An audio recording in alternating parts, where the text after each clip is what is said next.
Hello everyone. We are going to begin with the poem 1, A Photograph, written by Shirley Tolson of class 11th.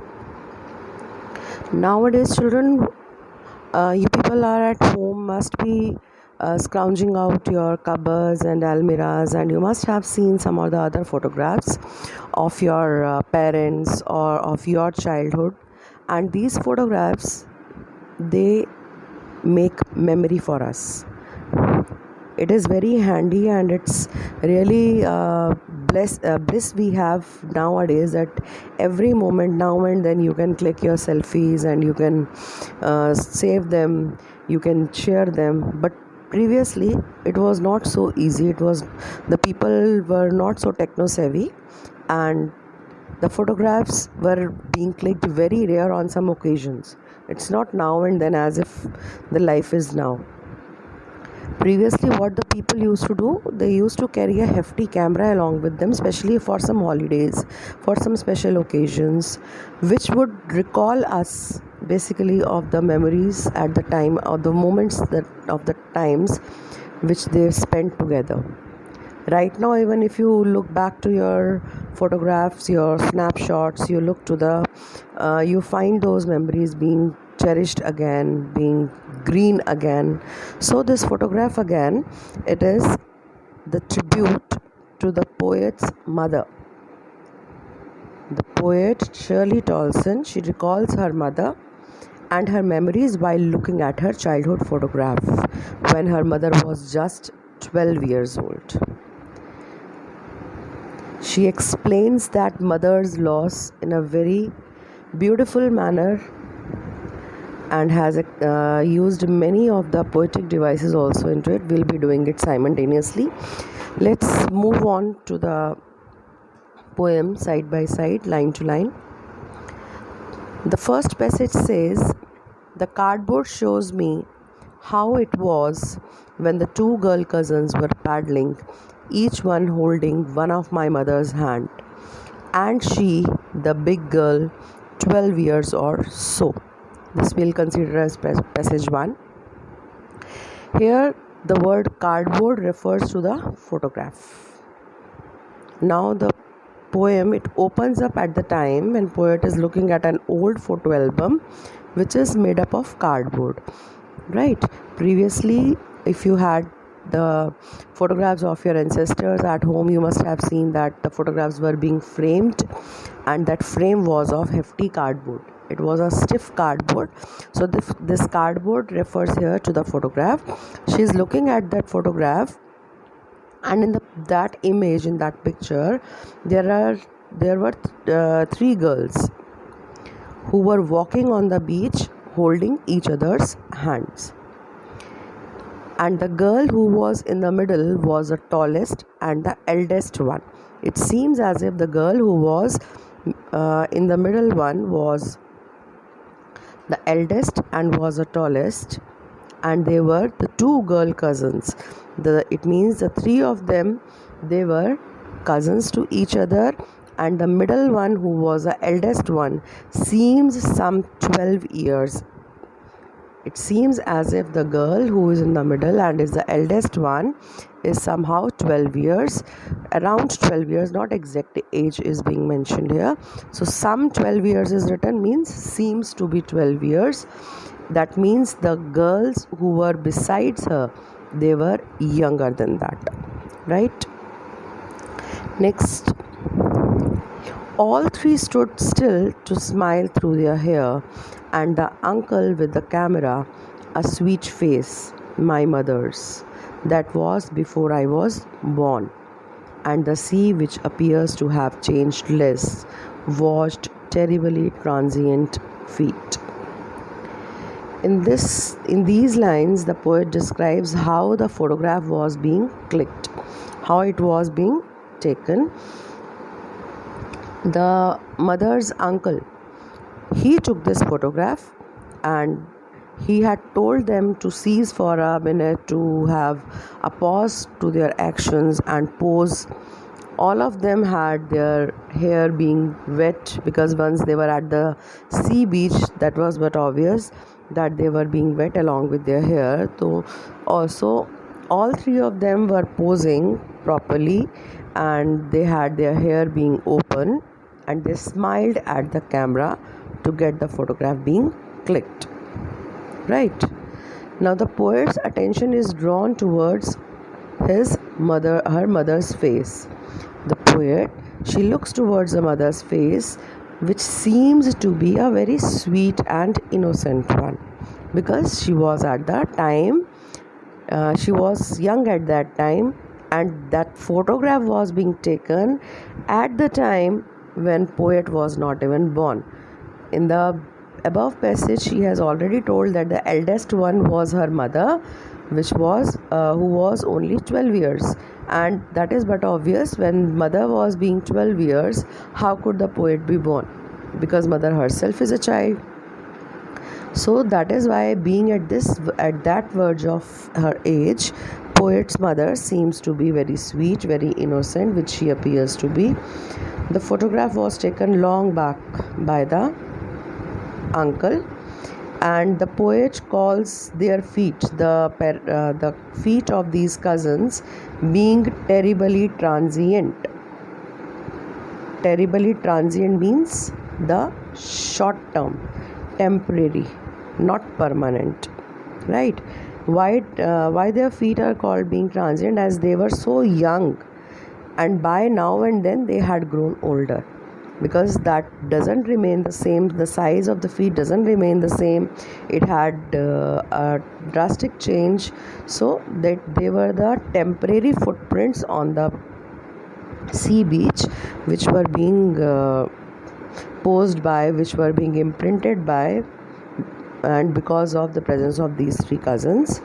And on the other hand, the sea, which has changed, which has touched their feet, the sea is still into that work. Sea does not seem so changed, but what has been changed? The time, the passage, the images which were being clicked there. Now they had their life had a complete change, but what is not being changed? That is the background in which they are standing, that is the sea.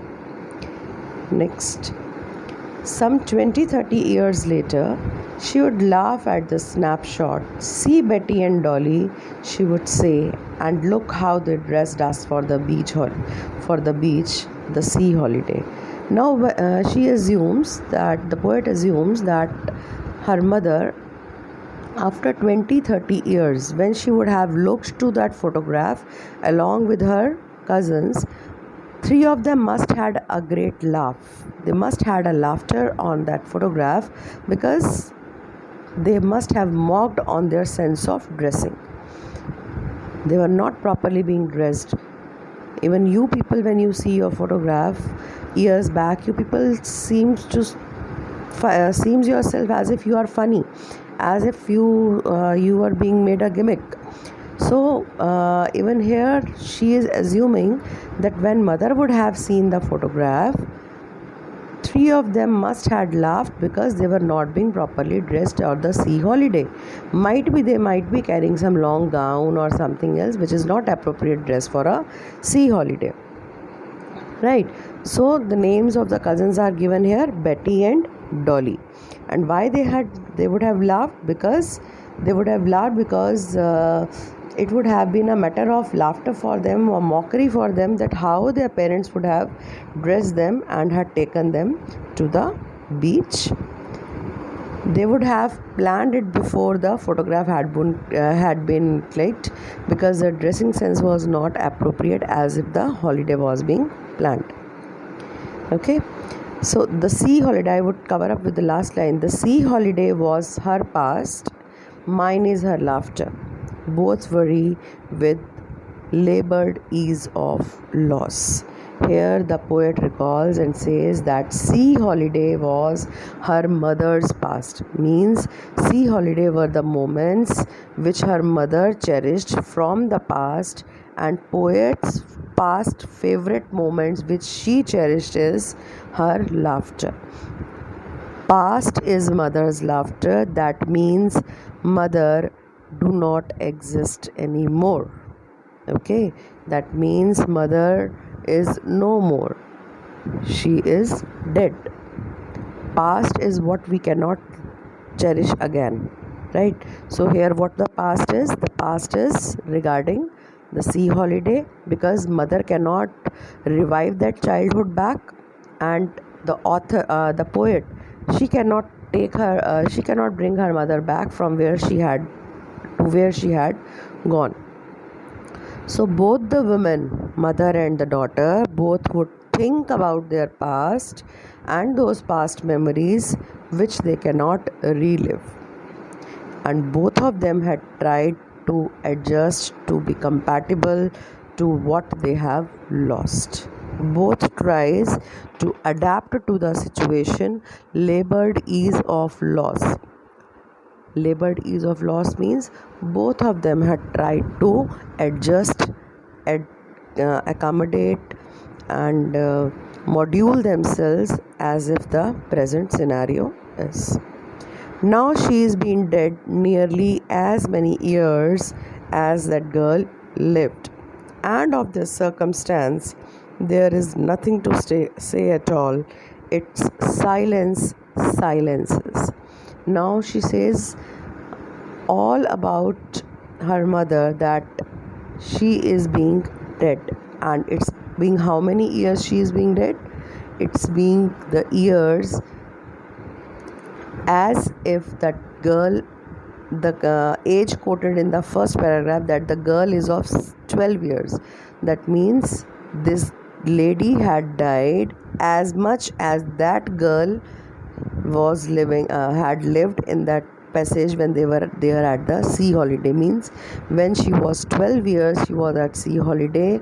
That means even the mother, she has been expired, she has gone off from the world for 12 years. The poet says that her mother had died 12 years ago, the same age her mother was in that photograph, right? Whenever the poet thinks of her mother's death, she cannot explain that effect she has of her mother's death. All that circumstances had made her spellbound, and what she could say, she is speechless now, and what she could say is, it's silences here. It's is the death, silence is the loss, and silences is the vacuum. Means the mother's death has created a great loss and vacuum in her life, which has created futility in her life, right? Now coming to the form of the poem, the poet has not mentioned any rhyming scheme into it. So when there is no rhyming scheme, it is a free verse, right? Next, it's alliteration. If we see to the passages, we have stood still through their my mother, terribly transient, and silences, right? Next is oxymoron. Oxymoron is the complete contrast situation. Labored ease of loss. Labor is hard work, ease is being at comfort. So both of these are contrary to each other. So here it is oxymoron. Epithet or transferred epithet, terribly transient. Terribly transient means when any phrase, when any quality is being added to some phrase or to a person or to something, then it is being transferred epithet, right? Well, that's the explanation of it. And if we talk about the theme of this poem, that is a remembrance and making memories. The question answers and RTCs I'll be telling you in the next part. In case of any query, you can message. Thank you.